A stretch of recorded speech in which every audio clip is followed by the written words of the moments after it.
किसी भी फर्म के पास कैश ज्यादा हो या फिर कैश इक्विवेलेंट्स ज्यादा हो, है ना। एक होता है फिक्स प्रॉपर्टी, आपके पास जमीन है, आपके पास बिल्डिंग है, उसके पैसे आपको तुरंत तो मिल नहीं जाएंगे, तुरंत लेने जाओगे तो सस्ती बिक जाएगी। तो जो वास्तविक कीमत है उसके बराबर ही पैसे मिल पाए और उसका कन्वर्जन आसानी से हो पाए, उसको बोल देते हैं लिक्विडिटी, हिंदी में बोल देते हैं तरलता। ठीक है, तो जब अधिक संपत्ति नकदी में हो यानी कि कैश में हो या फिर कैश इक्विवेलेंट हो, नकदी तुल्य के रूप में होती है ना, तो उसे तरलता कहा जाता है। अच्छा, इसी के आगे हम लोग क्या बात करेंगे, पूंजी और आगम। ठीक, आगम को हम लोग क्या क्या बोलते हैं, आयगत भी बोलते हैं कि ठीक है, आयगत नेचर होता है। तो पूंजीगत भी इसको लिख देते हैं, पूंजीगत मतलब कैपिटल टाइप का हो गया, और आयगत भी बोल देते हैं, क्या बोलते हैं, आयगत। अच्छा, इसके बीच में क्या क्या अंतर है, तो आगम मद जो है ना, वो व्यापार व लाभ और हानि खाते का हिस्सा बनाते हैं। ये तो अपन को पता है, पहले से पता है, trade and profit and loss account. और जो आपका कैपिटल नेचर की चीज होती है वो बैलेंस शीट बनाने में काम आती है, ठीक है, तुलन पत्र में। तो ऐसी क्या है, पूंजी मदों की सहायता से हम लोग तुलन पत्रों को तैयार करते हैं। ठीक, ये भी आ गया समझ में। फिर क्या है, पूंजीगत व्यय क्या होते हैं, पहले से मौजूद दायित्वों के समायोजन के अतिरिक्त, यानी कि कुछ आपकी ऐसी लायबिलिटीज है जो आपको चुकानी है, उनको छोड़ दो, उनको छोड़ करके किसी भी अन्य कारण से होने वाले जितने भी व्यय होते हैं ना, वो क्या हो जाते हैं, आपके व्यय। अब आते हैं हम लोग व्यय पर। व्यय का मतलब क्या होता है, इसको इंग्लिश में बोलते हैं एक्सपेंडिचर। ठीक है, तो आप बेसिक समझिए डिफरेंस को। एक्सपेंडिचर हम लोग इसको बोला करते हैं, और एक्सपेंडिचर का मतलब क्या होता है, व्यय। दूसरा होता है एक्सपेंस, उसको हम लोग यहाँ पर बोलेंगे खर्च। अब हिंदी में आप इतना परेशान मत होइए, इसको एक्सपेंडिचर और एक्सपेंस में ध्यान रखेंगे तो आपको आसानी रहेगी। एक्सपेंडिचर में क्या होता है, कोई भी पहले से मौजूद आपकी लायबिलिटी है, क्या है, कोई दायित्व है, अब वो आप एडजस्ट कर रहे हो तो बात अलग है, उसको छोड़ करके आपने कोई भी चीज में खर्च किया तो उसको क्या बोल देते हैं, व्यय बोल देते हैं। तो पहले से मौजूद कोई दायित्व यानी कि लायबिलिटी है, उसके समायोजन के अतिरिक्त किसी अन्य कारण से होने वाले सभी तरह के जो व्यय हैं, सभी तरह के खर्चे, उनको क्या बोलते हैं, व्यय बोलते हैं।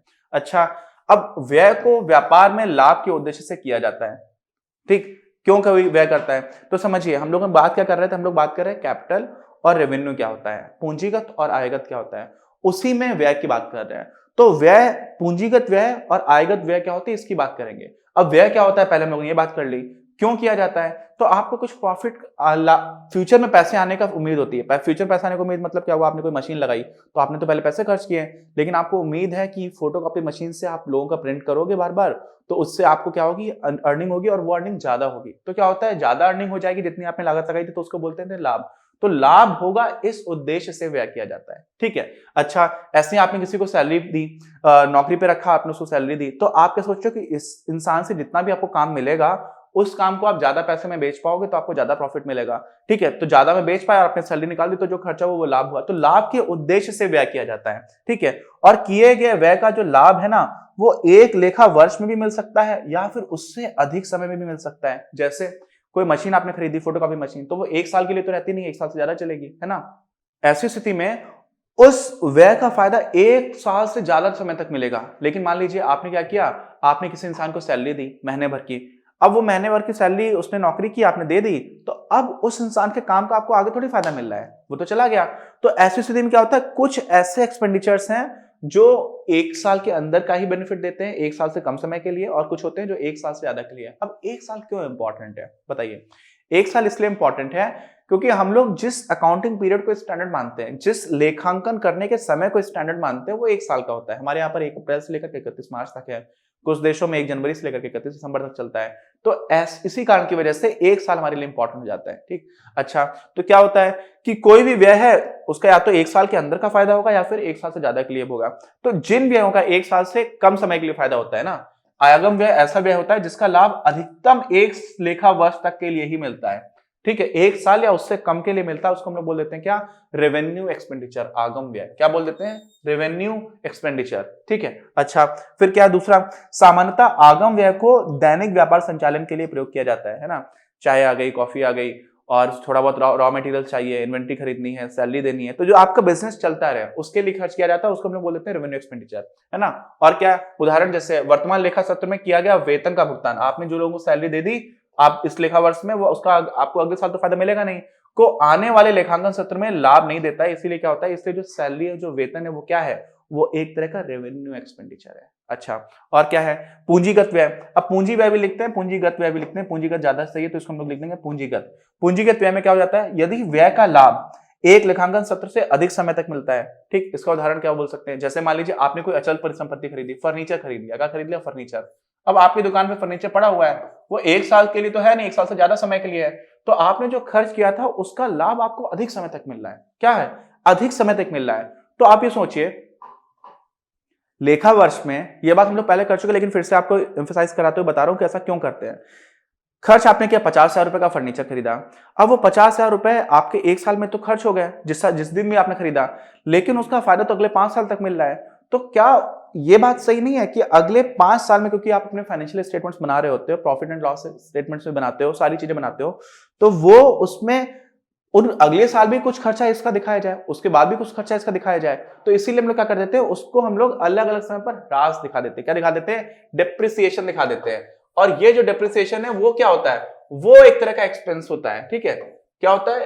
एक्सपेंस। एक्सपेंस समझ रहे हैं, जिसको खर्च बोल सकते हैं। और डेप्रिसिएशन बनाते इसलिए है, तो हमने क्या किया, हमने जब कैपिटल एक्सपेंडिचर किया, जब हमने पूंजीगत व्यय किया, तो उससे हमने 1 साल भर के लिए चीजें निकाल ली, वो डेप्रिसिएशन बन गया। क्यों? क्योंकि पूंजीगत व्यय को भी आपको एडजस्ट करना है। एक साथ पूरा कर दोगे तो अच्छी बात नहीं है, क्योंकि उसका फायदा तो अगली बार भी मिल रहा है, अगले साल भी मिल रहा है, अगले साल भी मिल रहा है। तो इस वजह से क्या कर देते हैं हम लोग, उसको तोड़ देते हैं, और तोड़ क्या क्या बना देते हैं, उसको एक्सपेंस बनाते हैं।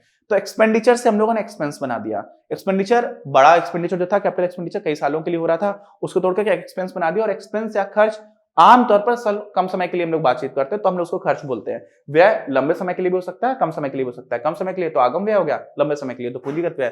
तो क्या हुआ? अचल परिसंपत्ति के भुगतान के लिए, अचल परिसंपत्ति के विस्तार के लिए, आपके पास जो बिल्डिंग थी उसी में आपने 2 कमरे और बनवा दिए, तो वो भी कई समय तक, आने वाले कई सालों तक फायदा देगा आपको। तो उसमें आपने अचल संपत्ति का विस्तार किया, इसके लिए जो किया जाने वाला व्यय है। ठीक है, जैसे फर्नीचर आपने खरीद लिया, इस तरह की बात हुई। फिर क्या हुआ? फिर आपका जाता है पूंजी व्यय और आगम व्यय, इसमें अंतर क्या क्या है। ठीक है, ये आय क्षमता को बढ़ाता है। आपने 2 नए कमरे बना लिए, तो उससे क्या हो सकता है, आप और एम्प्लॉइज रख सकते हो, अपनी मशीन ला सकते हो, वहां पर आपका काम बढ़ सकता है। और जो आगम व्यय है वो क्या होता है, यथा स्थिति में बनाए रखता है, यानी कि मेंटेन करके रखता है। अगर आपने आगम व्यय भी बंद कर दिया, आपने सैलरी देना बंद कर दिया, तो काम ठप पड़ जाएगा। तो ये क्या है, ये ठप ना पड़ने दे और ये उसको बढ़ाए। ठीक है, दोनों चीजों की आवश्यकता है ना। ये तो कम से कम बहुत ही जरूरी है, नहीं तो ठप पड़ जाएगा सब कुछ। अच्छा, फिर क्या हुआ? चल संपत्ति को अधिग्रहित करने के लिए प्रयोग किया जाता है। ठीक है, कोई चीज है, चल और अचल, यहाँ पे अचल होगा, चल नहीं होगा। ठीक है, ये गलत लिखा हुआ है। फिर क्या है, ये किताब में गलत लिखा हुआ है, इसलिए मैं आपको बता रहा हूँ। अपनी एनसीईआरटी बुक में अनफॉर्चुनेटली हिंदी में मिस्टेक थी। दैनिक व्यापार संचालन के लिए प्रयोग में लाई जाती है। ठीक, ये तो आपको सीधा बता रखा है, सैलरी दे रहे हो आप, कोई भी जो भी रोजमर्रा का खर्चा चल रहा है व्यापार में, वो आपका आगम व्यय, रेवेन्यू एक्सपेंडिचर आ जाता है। पूंजीगत व्यय और आगम व्यय में अगला अंतर आता है कि ये आपका पुनर्गमन नहीं होता है। पुनर्गमन का मतलब क्या होता है कि बार बार नहीं होगा। आपने 2 कमरे बनवा लिए, तो अब आप जरूरी नहीं फिर से 2 कमरे बनवाओ, हर महीने बनवाओ, हर दिन बनवाओ। यहाँ पर क्या है, यहाँ पर आपको कॉपी चाहिए, पेन चाहिए, स्टेशनरी खर्चा है, सैलरी का खर्चा है, ये आपको रोज रोज करने हैं। तो ये रिपीटेटिव होते हैं, रिकरिंग होते हैं। कैसे होते हैं? रिकरिंग, है ना। और ये आपके नॉन रिकरिंग होते हैं। कैसे होते हैं? Non recurring. अच्छा, फिर क्या हुआ?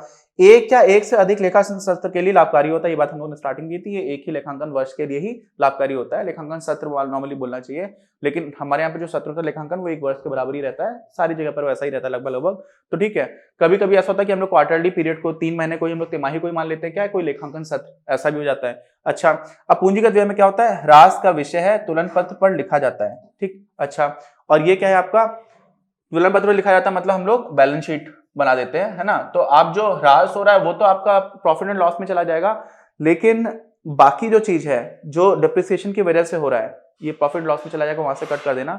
कुल मिलाकर के बात ये है, इसको भी मैं बता दूंगा कहां पे कट करना रहेगा। देखो, इसमें क्या है, जो पूंजीगत व्यय है उसमें जो जैसे डिप्रिसिएशन हम लोगों ने कर दिया था, बाकी जो वैल्यू कम होती जा रही थी उसको हम लोग बैलेंस शीट में तुलन पत्र में लिखते चले जा रहे थे।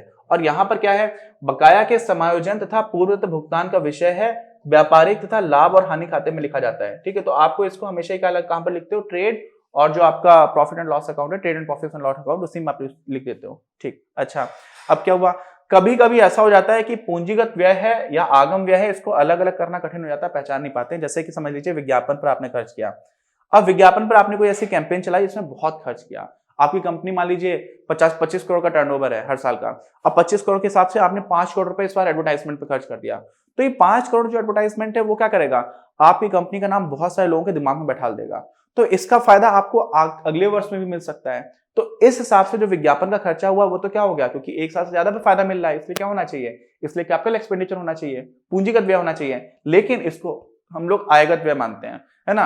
आमतौर पर विज्ञापन आपने 1 दिन के लिए 2 दिन के दिया तो उसमें क्या होगा, उसी लेखा वर्ष में फायदा रहेगा। तो ऐसी स्थिति में क्या कर देते हैं ना, अगर विज्ञापन पर आप व्यय कर रहे हो और ऐसा व्यय किया हुआ है, ज्यादा व्यय कर रखा है ना, किंतु यदि विज्ञापन पर काफी ज्यादा खर्च किया गया है तो संभव है कि इसका लाभ 1 से अधिक लेखांकन वर्ष के लिए मिलेगा। तो इसको रेवेन्यू एक्सपेंडिचर नहीं बोलना चाहिए, लेकिन तब भी हम इसको क्या बोलते हैं, रेवेन्यू एक्सपेंडिचर बोलते हैं। लेकिन रेवेन्यू के पहले हम लोग लगा देते हैं स्थगित, क्या लगा देते हैं, स्थगित, डिफर्ड, है ना। क्या बोला देते हैं, स्थगित आगम व्यय, डिफर्ड रेवेन्यू एक्सपेंडिचर बोल देते हैं, ठीक। और उसकी जो प्रकृति वास्तव में कैपिटल एक्सपेंडिचर की तरह हो जाती है। ऐसा क्यों बोलते हैं, ऐसा इसलिए बोलते हैं क्योंकि जरूरी नहीं है कि विज्ञापन का साल से ज्यादा भी फायदा मिले। अगर ऐसा विज्ञापन किया या ऐसे विज्ञापन की कैंपेन चलाई मतलब आपने बहुत दिन लगातार एडवर्टाइज किया, तो उससे लोगों के दिमाग में बैठ गया आपकी कंपनी का नाम, और इससे क्या हो रहा है, आपको आगे भी फायदा मिल रहा है, तब ये रेवेन्यू एक्सपेंडिचर नहीं रहा, तब ये बदल गया। तो नॉर्मली रेवेन्यू एक्सपेंडिचर रहता है, बदल गया है, इसलिए हम लोग क्या बोलेंगे उसको, डिफर्ड रेवेन्यू एक्सपेंडिचर, ठीक है, स्थगित। और इसको हमारी किताब में अस्थग ऐसे लिखा हुआ है, ठीक है। तो नॉर्मली इसको स्थगित आगम व्यय लिखना चाहिए, और आप इंग्लिश में भी रखेंगे तो कोई दिक्कत नहीं, डिफर्ड रेवेन्यू एक्सपेंडिचर, ठीक। अच्छा, इसमें क्या हुआ, व्यय, व्यय एक व्यापक शब्द है जिसमें खर्च भी शामिल है, ठीक है। तो मैंने वही आपको बताया था कि व्यय को हम लोग यहाँ पर बोल देते हैं एक्सपेंडिचर। अब हिंदी में आप व्यय और खर्च सोचोगे तो आपको अजीब लगेगा थोड़ा सा, एक्सपेंडिचर एक्सपेंस सोचोगे तब भी थोड़ा अजीब लग सकता है, लेकिन हम लोग अकाउंटिंग में समझ लीजिए, किसी भी विषय को पढ़ने में कुछ कुछ शब्दों का महत्व होता है। तो यहाँ पर एक्सपेंडिचर हम लोग क्या बोलते हैं, किसी भी तरह का आपने खर्च किया, पैसे खर्च किए, उसको हम लोग व्यय बोलेंगे। और खर्च क्या है, खर्च नॉर्मली ऐसा है जो छोटे टाइम पीरियड के लिए जिसका बेनिफिट मिल रहा है, तो उसको हम लोग क्या बोल देते हैं, खर्च बोल देते हैं। और जब भी प्रॉफिट एंड लॉस अकाउंट की बात कर रहे होते हैं तो उसमें हम लोग खर्च को देख रहे होते हैं, व्यय को सीधे सीधे तौर पर सारे व्यय को नहीं लिखते हैं। अच्छा, तो क्या हुआ, व्यय का वह भाग, खर्च उसी का हिस्सा है, लेकिन कौन सा हिस्सा है, जो वर्तमान लेखांकन सत्र के लिए प्रयोग में आया हो या ऐसा माना जाए, ठीक है। जैसे ऐसा माना जाए का मतलब क्या हुआ, आपने सैलरी जो खर्च की वो तो इसी लेखा वर्ष के लिए दी, तो वो सैलरी आपका खर्च हो गया, ठीक है। तो वेतन एक खर्च हुआ, एक एक्सपेंस हुआ, एक्सपेंडिचर नहीं है। सैलरी को हम लोग क्या बोलेंगे, एक्सपेंस, एक्सपेंडिचर का हिस्सा तो है ही है, समझ लीजिए, ऐसा समझ लीजिए, ये आपका बड़ा सा जो है ये आपका क्या हो गया, एक्सपेंडिचर, ठीक। इसी के अंदर एक छोटा सा गोला है, ये क्या है, एक्सपेंस।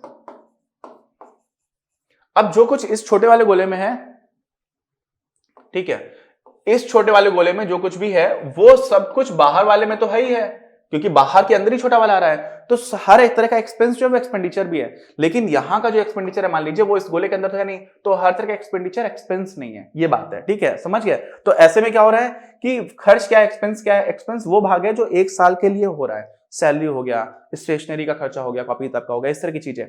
अब कुछ ऐसे खर्चे भी है जो 1 साल से ज्यादा समय के लिए हो रहे थे, तो उनके लिए हम लोग क्या करते हैं, मैंने यहाँ पर क्या लिखा हुआ है, या फिर ऐसा माना जाए। कब ऐसा माना जाता है कि खर्चा 1 साल भर में हुआ है, जैसे अभी आपको इसी में एग्जांपल दे दूंगा, फर्नीचर का एग्जांपल अभी आपको बता देता हूं पहले से ही।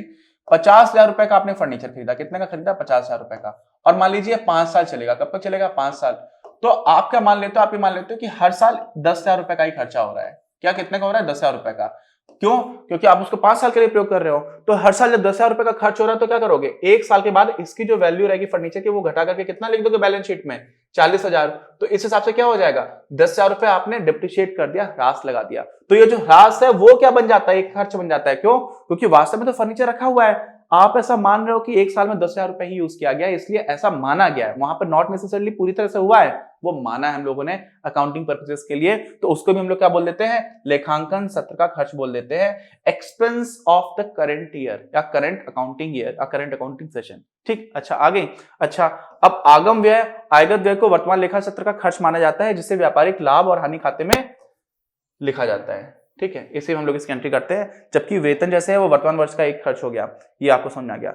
पूंजीगत व्यय भी अंततः आय विवरण यानी कि व्यापारिक तथा लाभ और हानि खाते में ही गिने जाते हैं। कैसे, जैसे कि आपको डेप्रिसिएशन का एग्जांपल दिया था, फर्नीचर आपने खरीदा लेकिन उसका जो हिस्सा आप खर्च कर ले रहे हो, डेप्रिसिएट हो जा रहा है, जिसको आप ऐसा मान रहे हो, उसको भी हम लोग इनकम स्टेटमेंट इसी को बोलते हैं, किसको, प्रॉफिट एंड लॉस अकाउंट जो होता है ना, trade and profit and loss account, उसी को बोल देते हैं। तो उसमें लिख दिया जाता है, लेकिन सिर्फ उस भाग तक जितना कि किसी सत्र विशेष में खर्च हुआ। तो 50,000 में आप 50,000 पूरा नहीं लिख दे रहे थे, आप सिर्फ 10,000 को लिख रहे थे। कितने को लिख रहे थे, 10,000, क्योंकि आप ऐसा मान रहे हो कि सिर्फ 10,000 रुपए ही खर्च हो रहा है, क्योंकि 5 साल तक फर्नीचर चलेगा, ठीक। अच्छा, अब मानव फर्नीचर, ये वही वाला उदाहरण है, 50,000 का था, इस फर्नीचर का प्रयोग अगले 5 वर्षों तक होगा तो इसकी लागत को 5 समान भागों में विभाजित कर दिया जाएगा, तो 10,000 रुपए हो गया। तो हम लोग फर्नीचर का जो खर्च है वो किसी साल में 10,000 रुपए ही लिखेंगे, 50,000 नहीं लिखेंगे, भले जिस साल खरीदा गया उस साल भी। ऐसे खर्च को हम लोग क्या बोल देते हैं? डेप्रिसिएशन बोल देते हैं। ये जो कम हो गया, कीमत कम हो रही है। अच्छा, स्थगित आगम व्यय को भी पूंजी व्यय की तरह ही लेखा पुस्तकों में लिखा जाता है। क्यों? क्योंकि स्थगित आगम व्यय भी याद करिए जिसका फायदा आपको एक से ज्यादा समय वर्ष के लिए मिल रहा था, जब आपने विज्ञापन में बहुत ज्यादा पैसे खर्च किए थे, उस तरह की चीज। ठीक है। अच्छा, हम लोग क्या करेंगे? हम लोग का ये चैप्टर अभी स्टार्ट ही हुआ है और अभी आगे के और वीडियोस में देखने पड़ेंगे। कोई डाउट होगा तो हम लोग इसकी बात करेंगे। मिलते हैं। इस वीडियो के प्रायोजक हैं आप, और अगर आप ऐसे ही और वीडियोस बनाने में हमारी मदद करना चाहते हैं तो पैट्रियन पर जाकर या फिर स्क्रीन पर दिए गए QR कोड को स्कैन कर अपना योगदान जरूर दें।